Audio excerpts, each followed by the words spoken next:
Yeah, alive still. he is alive and well, doing very, very well. Hit the boogie woogie, hit the drive. Do a little twist and dance all night.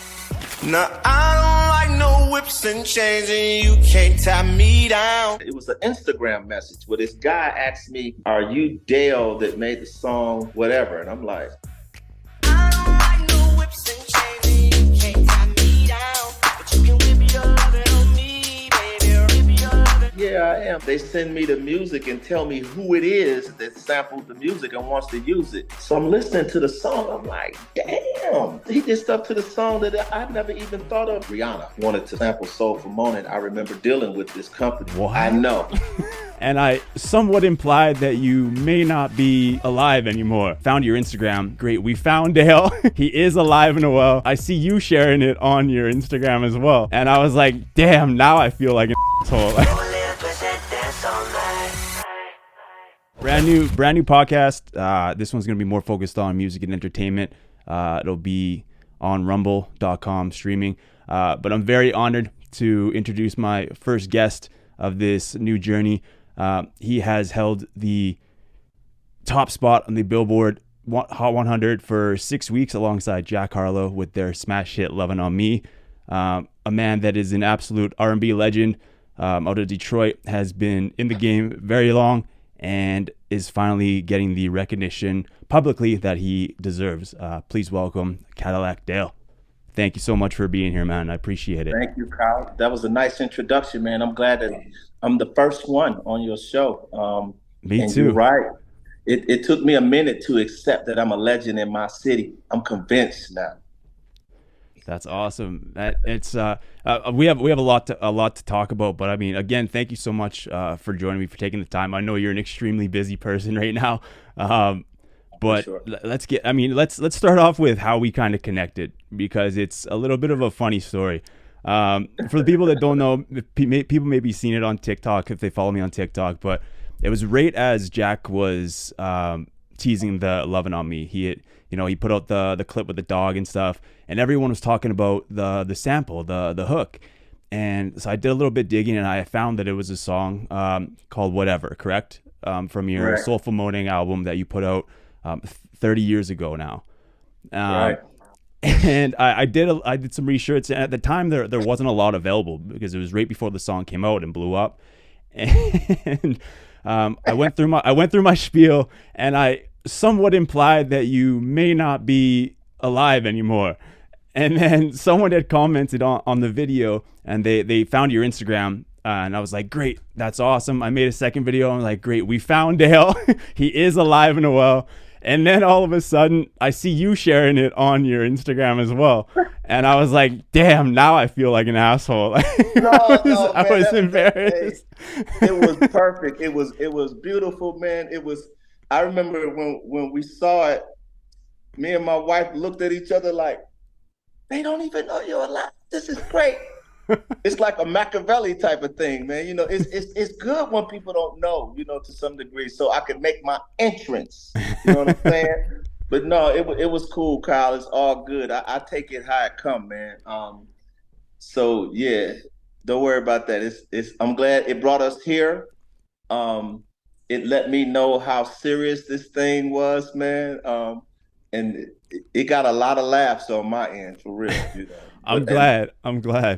Yeah. I was happy to say I'm alive and well. Me too. I'm glad you're alive and well too. I'm glad you get to enjoy this process, or I guess you've been through the process, but now you get to enjoy the payoff of all of your hard work all of these years. And it was funny reading the comments. They're like, I guess he should have done more research. I'm like, damn, I guess I should have tried to dig a little bit deper. But now, we're here. We're right with the source now. So there's no more research I need to do. You're here. All of that was by design, man. I'm a really private person, man. For the most part, I think I enjoy creating the music more so than the ins and outs of the music. I'm learning more, and so much has changed. It's all changed. It's forever changing. The music industry, as well as the whole entertainment industry, is always changing. And I I keep my eye on it and, you know, try to move through it. But the root of it is creating music, and you know that's the main thing. Um, it's funny when I decided to not really chase it, you know, like I used to when I was a younger man. I started to be, I started to get more out of it. You know, I have little bitty, I have little bitty ones, man. You know, I got grandchildren and young daughters, and I always told myself, you know, when me and my wife decided to have them, that I didn't want to be ripping and running and trying to, you know, do what my passion is in music. So I started to learn how to do more. I have my own recording studio. I have some friends that have recording studios too, but really the focus is not really on making it. You know, the focus is trying to create some great music.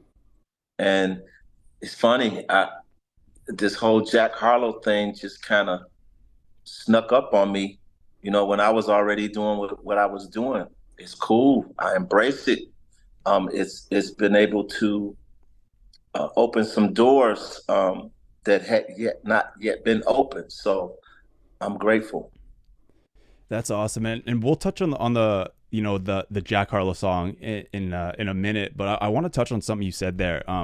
Just talking about you're not focused on making it, and I think that's this new show is going to be, the main goal is to help artists and other entertainers, you know, navigate their career, because like you said, everything is changing all the time, and especially nowadays in such a social media focused world, people don't always see that people without a million followers, they could be making way bigger moves than the people with a million followers, or you know, have stuff on the side. So you know, your work ethic or your work in general, and you not chasing something, in a way, it's shown that you don't need to. You know, you did your hard work, and then you put your focus somewhere else, and it took longer than it should have, but people are now acknowledging that, hey, this is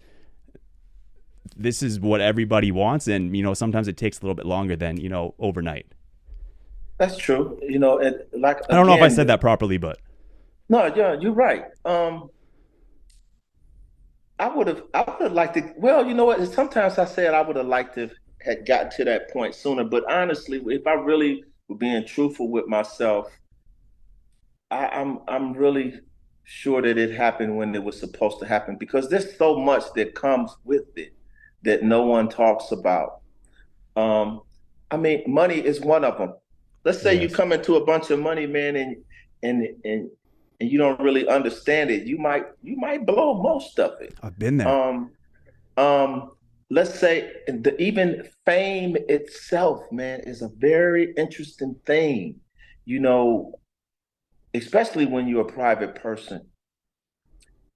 It took a while, man, and it still takes some, you know, some tact.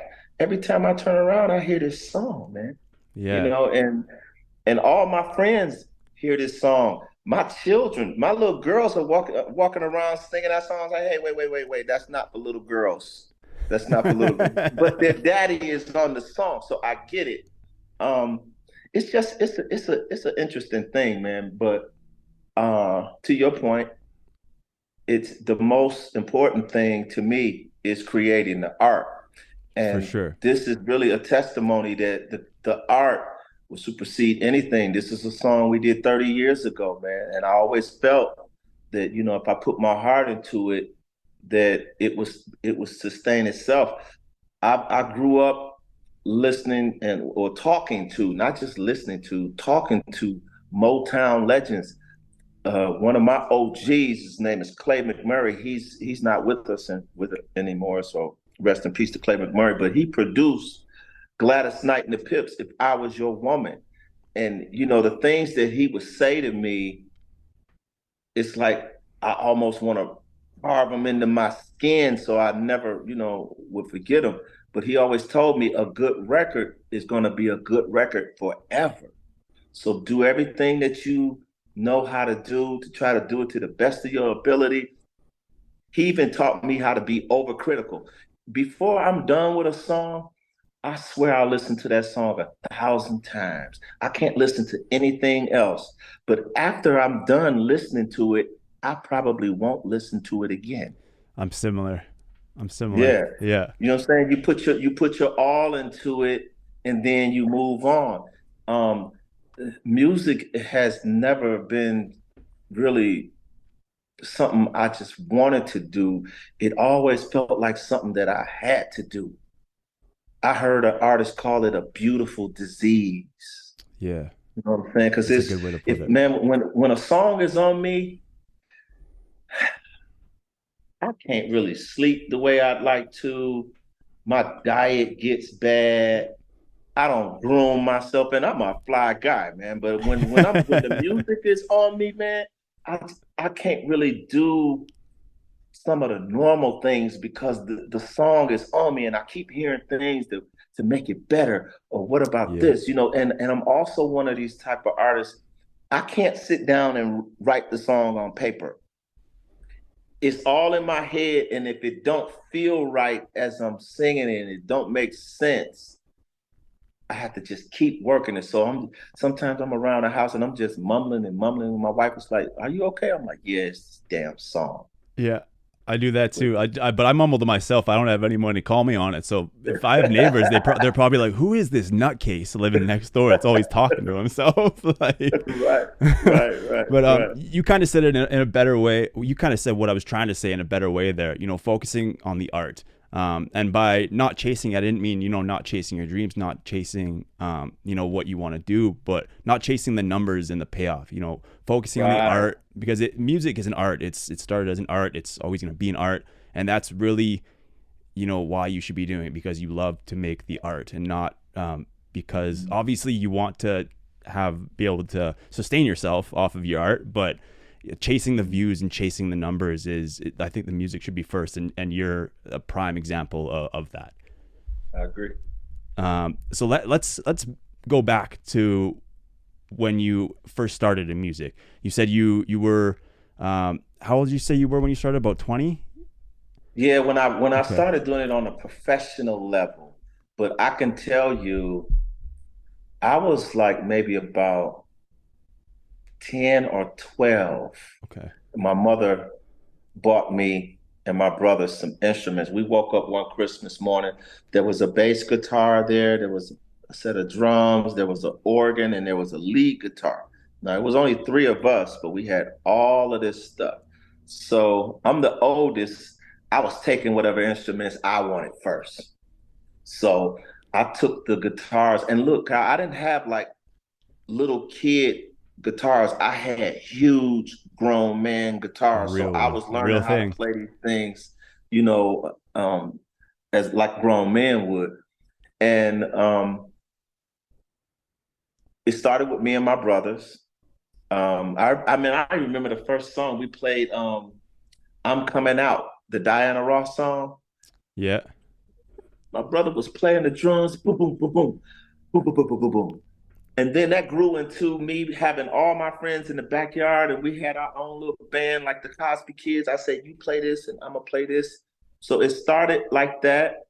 Um, Before I even started to sing, I always tell everybody I'm a rapper that learned how to sing.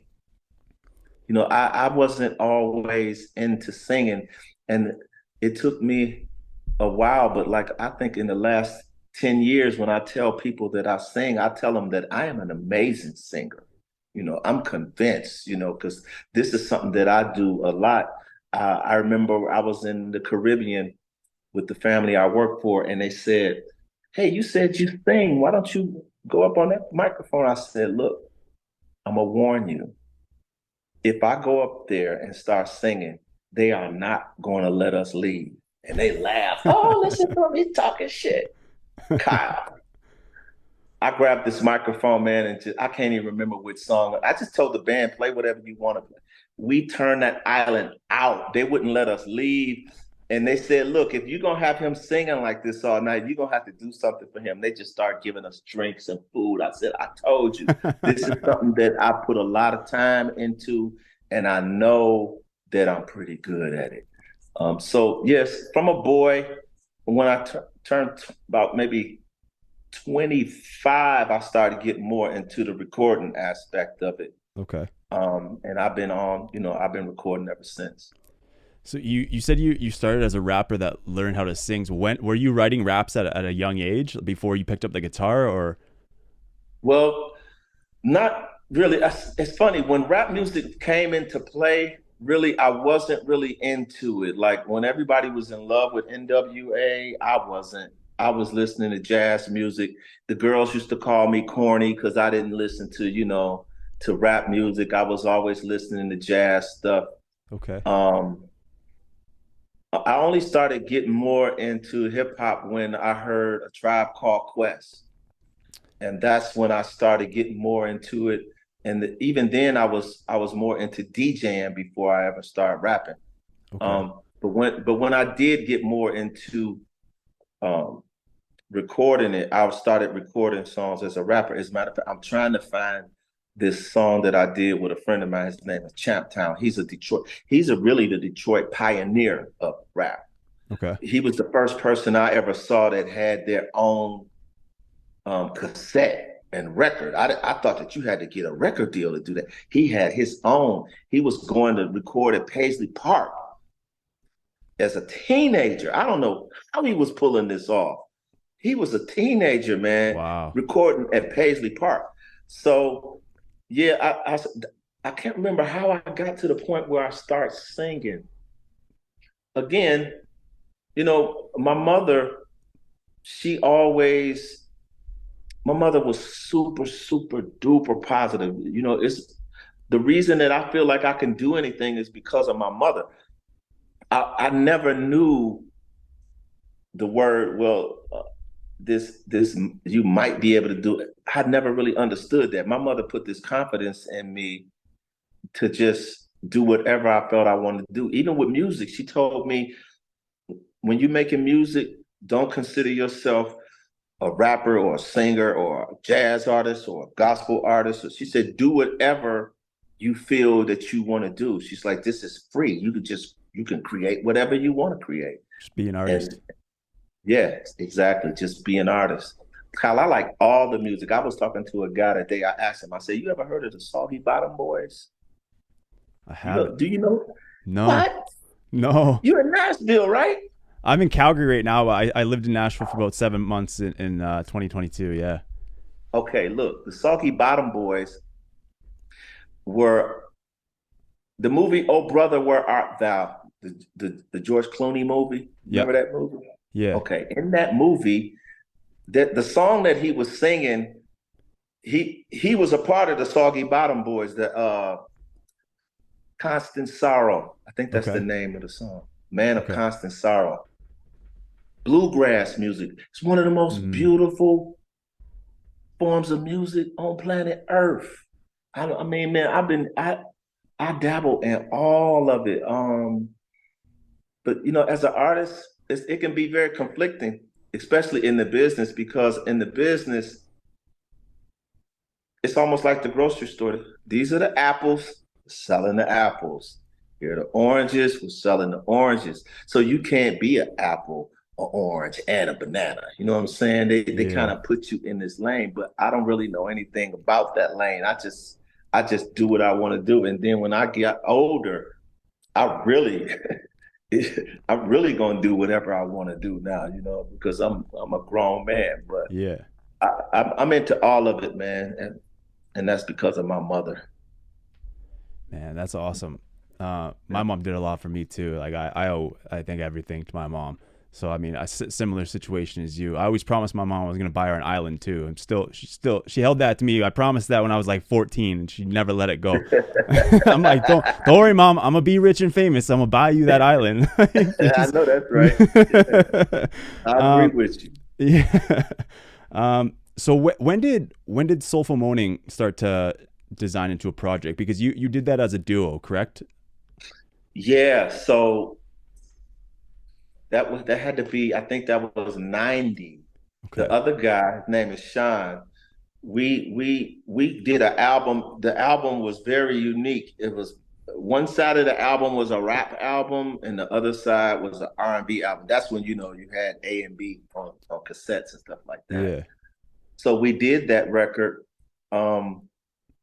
It was a very interesting record. I wish I could find like the originals, and Soulful Moaning seemed to be like one of the ones that everybody was really digging. So we put a single out on it. We actually put the single out first in Indiana. Okay. And it was doing very well in Indiana. And then in Detroit, I started getting bright ideas, because again, there was no template on exactly how to do this. So we had some records, and I started going to the clubs, within the city. And I know I fell upon the right DJs. I told them I wanted them to listen to it. And I said, if you like it, play it. If you don't, spin it, like use it as a Frisbee. I'm being real, arrogant. But I knew that a lot of people were digging it, and the song blew up. But as that song was starting to take off, the other guy, Shawn, was incarcerated. And it put me in a very interesting situation, because on that particular song, he was the lead singer on this song. Right. So, and I'm trying not to tell you too much because this documentary is coming out, but I'm gonna tell you a little bit. Right. Okay. And this is the really interesting thing. When that happened with him, I didn't want to put the song out, right? Because he's the lead singer. Guess what song I wanted to do? Whatever. Yeah. And so I had talked with the record label about it, and we were supposed to, but it didn't happen. We put it was on that particular CD, but the other songs wasn't supposed to be on the CD. It was only supposed to be whatever. Okay. But I guess it all happened for a reason. But the documentary will show you it was some bumps in the road, man. That was a little different. But yeah, that was almost 30 years ago, and that Soulful Moaning, it really blew up throughout the city. And what happened is that people from Detroit migrate to different places around the country, and so the song ended up in a bunch of different cities all around the country. Wow. But it's a classic in Detroit for sure. And for those listening who might not know the title of the song that Jack sampled of yours, it was indeed Whatever. From that was supposed to be the single. When all that was going down, you ended up staying independent, right? Or so you never ended up signing with the label from that song, or because I know that there's something else that I had also gotten wrong in the TikTok was in that you had mentioned it on Instagram, not with the label, but when it came to the royalties that had to do with Soulful Moaning and that record after Shawn was incarcerated and after kind of everything happened. So was it independent, or was it through a label and then everything got? It was independent. Okay.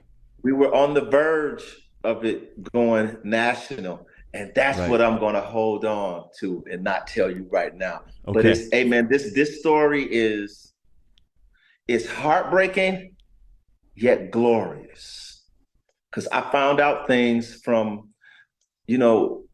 I was starting a documentary. I wanted to call it Destiny, because the story is really about this boy that loves music so much that no matter what happens, he still does it. Look, man, I had my first wife. I remember she felt that I loved music more than her. She took my keyboard, threw it down the steps, and took my guitar and went rock and roll on it and smashed it up. All of this is because of music, man. I tell girls straight up, hey, music comes first. Like, if you can't handle that. Yeah, but but see, I'm different now. I know I used to think that way, but this is one thing, and I can tell you this, man. Music, especially for guys like us, or people that even may be watching, music is very important. It's like the blood in our veins, okay? For sure. But especially like when you have children, man, or you commit yourself to somebody, you can't make them bear that same thing because they don't feel the same way. And you and I both know that there's a lot of sacrifice involved. Kyle, I can tell you, with my first marriage, I have a daughter from that first marriage. There's a lot of events and things that I didn't participate in, that I was gone doing this. It was a lot, man. And I always told myself when I was deciding to have children again that I would not sacrifice my children for that. They don't deserve that. That's like right now, things are moving in such a positive direction. I have to breathe and be in prayer to help guide my family the right way, because I don't want it to, this is my passion. My children didn't ask for this, and my family didn't ask. Well, my wife is with it because she's an artist too.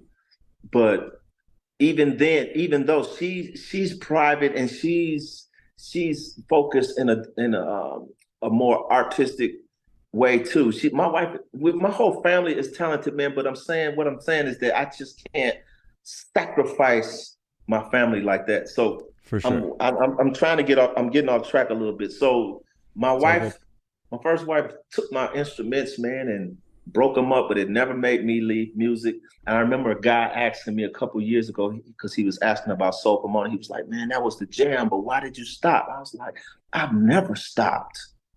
I have never stopped making music since the day that I ever went into a studio.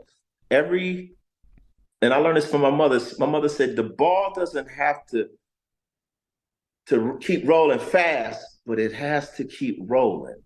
Yeah. You know what I'm saying? It has to keep rolling. Don't ever stop, but you don't have to always be, going all over the place. But man, as I recorded maybe because we were doing a count, about 175 songs. Wow. Through all of that time. And I know there's some more with collaborations and things that I forgot. Because I wasn't always, keeping track of, the songs. Like the first album that I ever released on my own was called Dr. Feel Good. And I actually changed it and put it back up online as One of a Kind. I didn't even have a copy of the album. I had to get it from a guy in Brussels. I didn't even have a copy of it. So I make a lot of music, man. Wow. I don't always keep it handy, but I've never stopped. So as we were doing this documentary, I started to learn more because you asked me about the record label. It was an independent record label. And no, Kyle, I didn't make any money from that. I was salty about that until I got a chance to talk to the guy that had the record label, and he told me some interesting information that I'm gonna save for the documentary. Damn. I can't look, man. This thing is so good, and it's coming along in such an amazing way. I'm trying to make sure that I don't spoil it, man. Because of course, I think everybody's gonna. I think people are gonna enjoy it, man. When does it come out? Do you have a date or an estimation? No, it's so deep that my manager was talking about making it a series. Because Kyle, this is deep. It's really interesting, but I'm not sure. As a matter of fact, I'll be meeting with. What time is it now? I'll be meeting with them a little bit later, because that's one of the things that we got to talk about. But we shot some of it already, and it's going.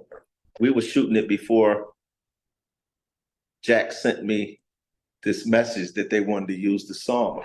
Special thanks to our presenting sponsor, DistroKid. DistroKid is a service that more than 2 million artists use to put music into online streaming services such as Spotify, TikTok, Apple Music, Pandora, Amazon, Instagram, YouTube, and any others that you can think of. They don't even take a commission and offer unlimited uploads for a yearly subscription fee as low as $22.99. As many of you artists know, this is vastly different from the traditional model, which charges you up to $40 per release. And on top of that, they take up to 9% of your sales and streams. DistroKid also offers automatic payment splits, so you can easily pay your collaborators or be paid if you collaborate with someone or work on a track or album if you're a songwriter, producer, feature. And for all you cover artists, you can even upload your cover songs for $12 a year on DistroKid rather than paying a per release licensing fee. On top of all of that, they offer several free promo tools for DistroKid members and have several additional services like DistroVid for music video distribution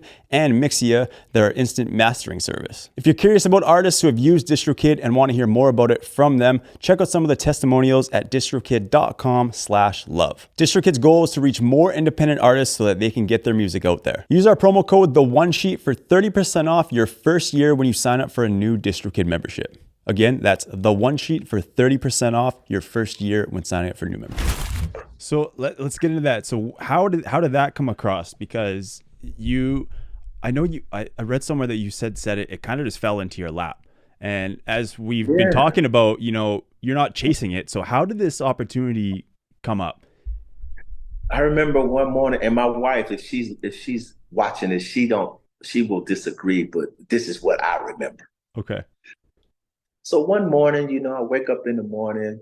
I don't have to rush off nowhere. So my wife and I are just sitting there pillow talking in the morning. And I get this email from, there's a company called Alien Music. And I know of this company because when actually Rihanna wanted to sample Soulful Moaning, I remember dealing with this company. What? I know. Yeah. Look, she wanted to sample that. And man. And I worked out the deal with the other guy, Shawn. I won't go into that deeper anyway. Okay. But anyway, I'm familiar with this company.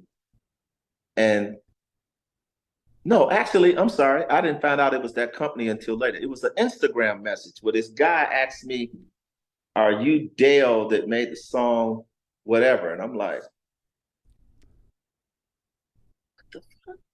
So, I communicate with this guy. I'm like, yeah, I am. So, these companies, they want to make sure you are who you are and that you own the rights to this music. So I'm talking with the guy, and a little bit of time goes past, and then his boss contacts me, and that's the guy who I remember from the Rihanna situation. Okay. So I'm familiar with this company. So I know it's real because I know this guy. And so we go through the particulars. And again, I'm chilling with my wife, and they send me the music and tell me who it is that sampled the music and wants to use it. Now, at the time, I heard Jack Harlow's name. Okay. Yeah. I knew the name, but the music wasn't really clicking. And then I said, "Oh yeah, that's the guy that did First Class." Okay. I'm like, wait a minute. This is gonna be interesting. So I'm listening to the song. I'm like, damn, he did stuff to the song that I never even thought of, like repeating the first part of the because that wasn't the hook that they sampled. That was the first part of the song. Yeah. And I was like, wow, that's what's interesting about it, man. Like, damn. And look, Kyle, I had the song. I'm already digging it, and we going through the motions, of what the agreement is gonna be. But I'm with it. This is great. I'm with it. I'm riding around my city, man, and nobody knows I got this song, and I'm blasting it. So everywhere I was going, people was turning around and they was digging it. I'm like, oh boy, we might be on to something here. That's awesome. So he did his thing with that, man. I was pleasantly surprised, man. But yeah, it came out of nowhere. I didn't send it to him, nobody. I hadn't worked on any ideas, and I actually got a chance to talk to Shawn Momberger. I think I'm saying it right. I hope I am. The producer who actually found the sample. That was going to be my next question. How did he get the song or get the sample? So, back in the days, producers would dig through the crates. Now the crates are online. Yeah. So he was looking for some music. And you know what? I got into such business mode, man, when this was all happening, I got to make sure I reach out to the guy who actually put the song up, because I never put the song online. There was some guy, I got to look back through my records to find out who he is. If it wasn't for that guy who posted that song On YouTube? we wouldn't. Yeah, he posted it on YouTube. Yeah, but so I remember finding it, and then I couldn't find it anywhere else. I was like, what? Where did this song yeah, come that's from? because I had to go in and do my thing and say, hey, this is my music, man. And since then I uploaded it on YouTube. Awesome. And before I even got it to the other platforms, but I got to make sure I reach out to that guy, man, and thank him. But I did go. We did decide to go in and say, oh, we got to kind of shut this down and bring all the attention, to my YouTube channel. I got a chance to talk with Sean Momberger, real cool. Everybody felt that there was a real positive energy behind this song, and that's evident. The song is done well.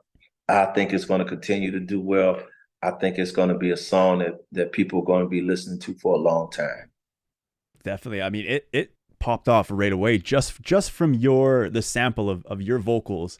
That's what went viral on TikTok before the song even came out. It was huge before it even came out. So when they reached out to you, did they already have the entire song finished, or had they just sampled, your vocal and had the beat kind of there? Was everything kind of done? I only got one verse, and actually Jack changed the verse. I like the first one, but I understand why he changed it. And I still ride around listening to the other verse. Yeah. I'm a student of the game. I would never leak it like that. But yeah, they had already had most of the song done. And actually, when Jack he did the halftime show here in Detroit, I'm not a sports fan, Kyle. I don't care nothing about sports, right? Okay. So I'm such a G, man. I was like, no, I ain't going down there to check out nothing like that. But then my manager said, no, you got to go down there so you can hear your song in the stadium. And I'm still like, no, I don't give a damn about none of that. But then I said, wait a minute, I want to get some footage with Jack so I can put it in the documentary. And I'm glad I did. And actually, that stuff has already been online, so it's not just only going to be in the documentary. But the reason that I'm glad I went, when I met Jack, he looked me in my eye and said, thank you, man. And I looked him back in his eye and said, no, thank you. This is big for me. This is big for my family. This is big for my city. And he also told me that when he heard the song, before he wrote any lyrics to it, he knew that this was going to be the single that he was going to release. He was like, it was just something about it, man. I automatically knew. And he said, I just want to take my time with it and do it, give it its right justice. And I was like, man, it's evident, man. You did your thing. And dig this, Kyle. When he did that, I'm not sure if you probably saw it. A lot of people was getting on him saying that his halftime show wasn't popping and blah, blah, blah, blah, blah. Look, I made a video about it. Yeah. I was like, why is everyone... Sorry, go ahead. Did you know that his great-grandfather died at a Detroit Lions game on Thanksgiving Day in 1960 or 50? I can't remember the year, but his great-grandfather died at a Thanksgiving Lions game. Wow. That was one of the reasons that he took the gig, man. So I'm talking to people. I was like, look, y'all don't know what y'all talking about. Yeah.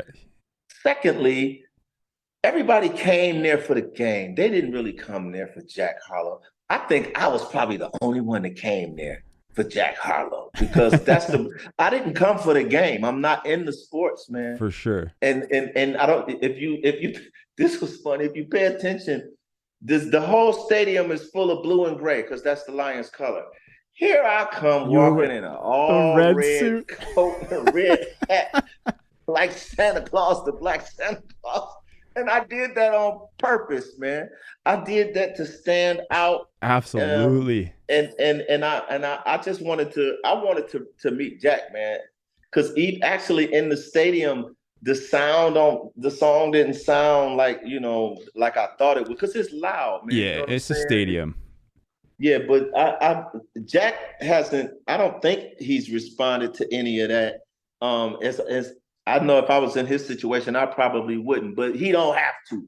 I'm gonna respond to it because they don't know what they're talking about, and this is deeper than just the song. Halftime shows, man, and all that stuff. You gotta. Hey, Usher showed you that right now. You gotta have some serious budget to do Oh things yeah. in a grand scale. Um, Jack is a young guy, man. I can tell that he enjoy what he's doing.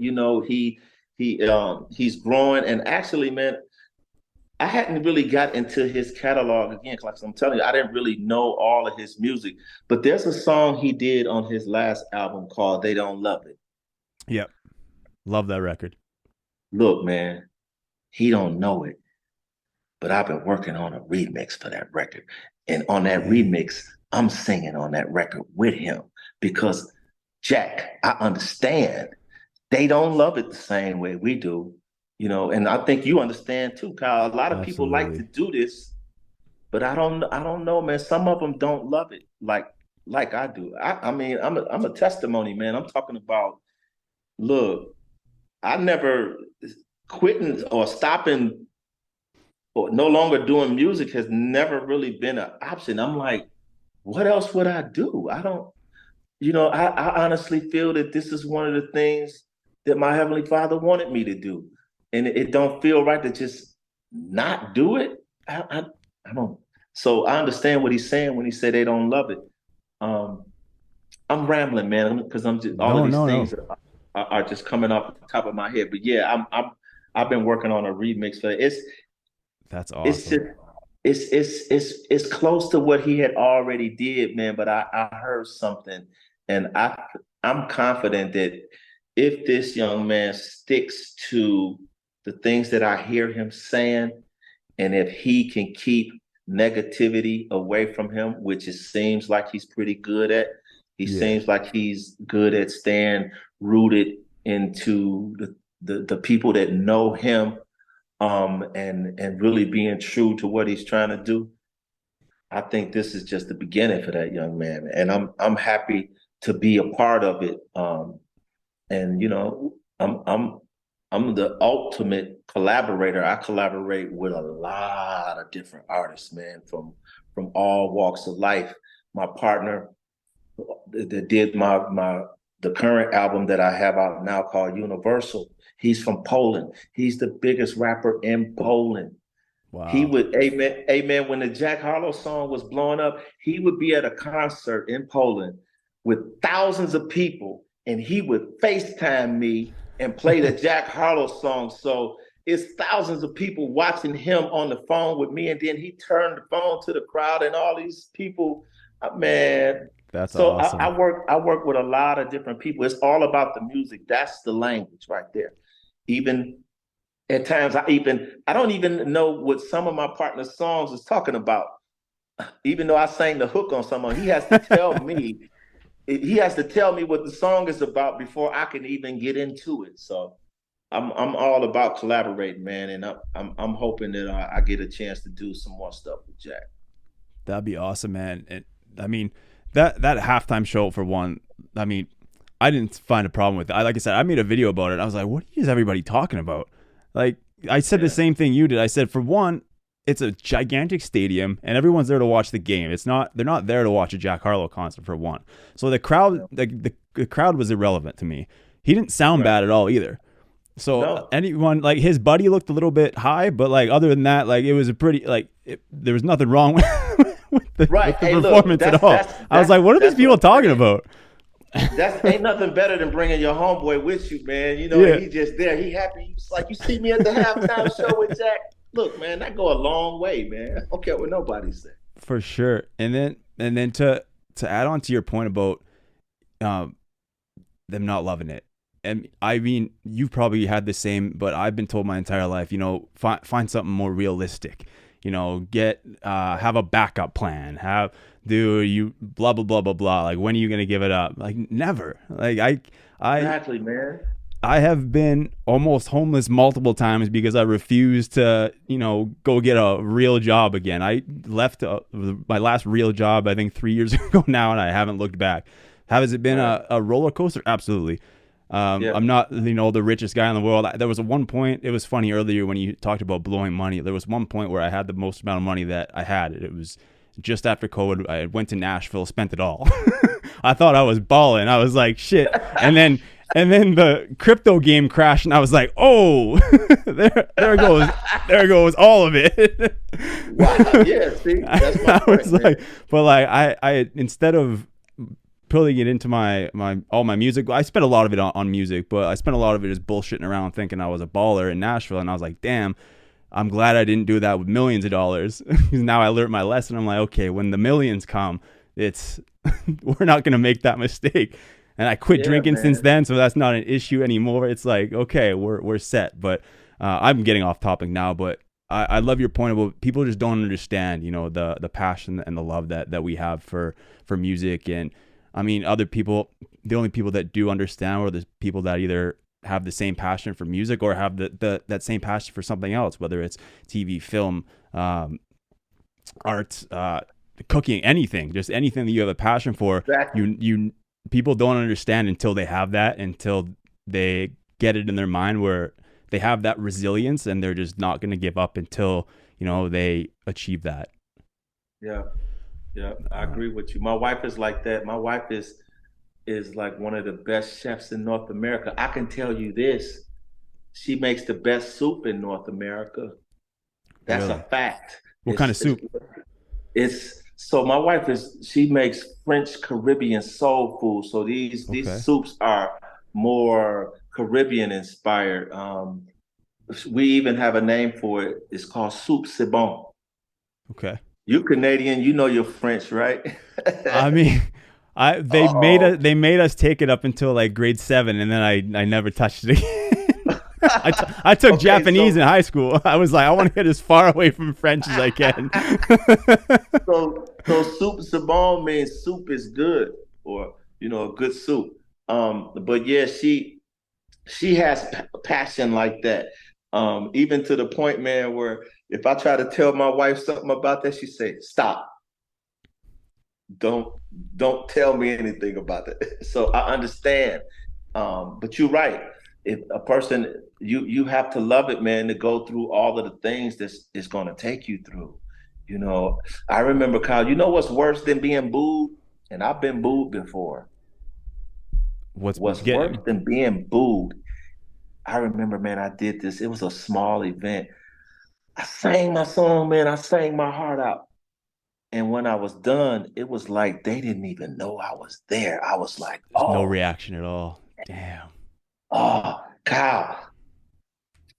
It hasn't been a lot of times where I wanted to stop. But that day was close, man. That day was close. And that feeling, man, it was like somebody just let all of the air out of me. But what I learned, and I learned this, look, it's funny. I'm not into sports, but Michael Jordan said something that I never forgot. He said, he is so great because of all of his mistakes. And if you look at the mistakes that you made and you understand them, you know what not to do. Yep. So I keep learning, and paying attention on what not to do with the goal of trying to do more of the things that I should do. Wow. Yeah, that's a great way to look at it. And that's kind of what, as I'm maturing, I'm kind of starting to look at things differently and the same way too. Like I said, with the money I blew in Nashville, just with other things, even with career decisions, stuff like that. I'm like, okay, I'm learning from the stuff that shouldn't be repeated, or like you shouldn't do again. You make one mistake, perfect, don't do it again. Learn from it, do something else. Yeah. I know you got to get out of here quick, but I thank you again for coming on. I want to ask you one more thing. I mean, I could talk to you for hours. So anytime you want to talk again, for sure. Maybe when the documentary comes out, we can do something to chat about it. For sure.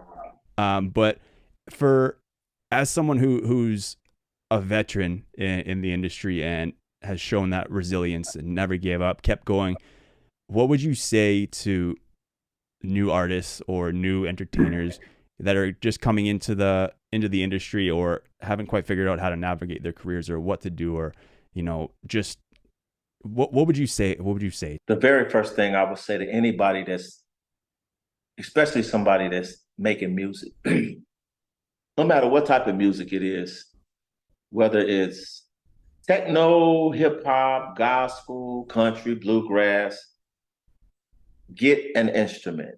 Doesn't matter to me what instrument it is. Any instrument that you think you want to learn how to play. And the reason I say that, like, okay, let's say if I'm a rapper and I say I'm gonna be a rapper, the instrument I would get would probably be the drums. And I say that because it's gonna keep me, it connects you to the music better. And I'm always gonna start with the music because all of the other stuff, some people would say, always keep your masters or put music first, or all these other things. And yes, those things are cool too. But for me, in my experience, playing an instrument brings you closer to the music. And the closer you can get to the music, the better you're gonna be able to relay what's inside of you. Because the goal is to take all of these ideas that you hear in your mind and to be able to record them. I'll give you a perfect example where I think my theory is true. You know who Rakim is. He's the God MC. Absolutely. I just learned this. I want to say the song Sweat the Technique. I think that's the recording, but I'm not sure. I could be wrong.